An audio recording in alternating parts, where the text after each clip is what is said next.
ang sabihin mo, ako'y aliping walang kabuluhan. Sa Bisaya, hindi ko makalimutan yan sa Bisaya, kahit ako'y matagal nang nawala sa Kabisayaan. Sa Bisaya, ako'y ulipong way pulos. Sabi niya, ako'y ulipong way pulos. Ako ay aliping walang kabuluhan. Tumutupad lang ako sa tungkulin ko. Tingin ko po, it takes faith to serve the Lord and an increase of it to serve until the end. Tindihan. Tagalogin natin. Ano po?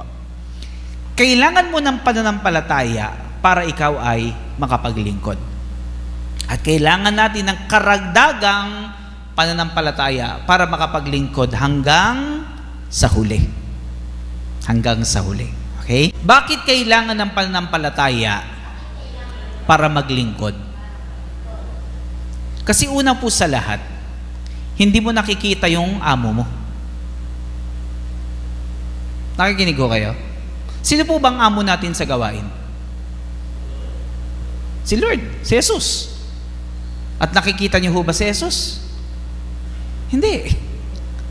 Doon pa lamang kailangan mo na ng pananampalataya. Kapag baguhan ka pa sa gawain, pansinin niyo ho, ang bilis ma-answered prayer ng mga tao. Papansin niyo ho yun. Kahit gaano ka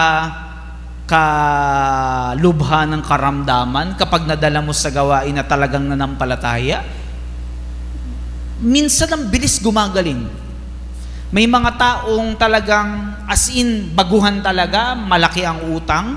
Pag dinala mo sa gawain, nababayaran ang utang. Minsan tuloy, napapaisip ka, bakit siya Lord, baguhang answered prayer agad. Ako Lord, ang tagal-tagal ko na. Bakit parang yung panalangin ko, parang hindi mo pa rin tinutugon? Yung po yung sinasabi kong baby na bagong panganak at siya'y umiyak, ano pong dapat gawin ng nanay? Pag umiiyak ang baby.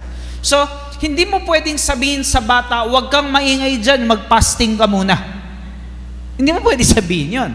Hindi mo pwedeng sabihin sa bata, di ka pa ba marunong magpalit ng sarili mo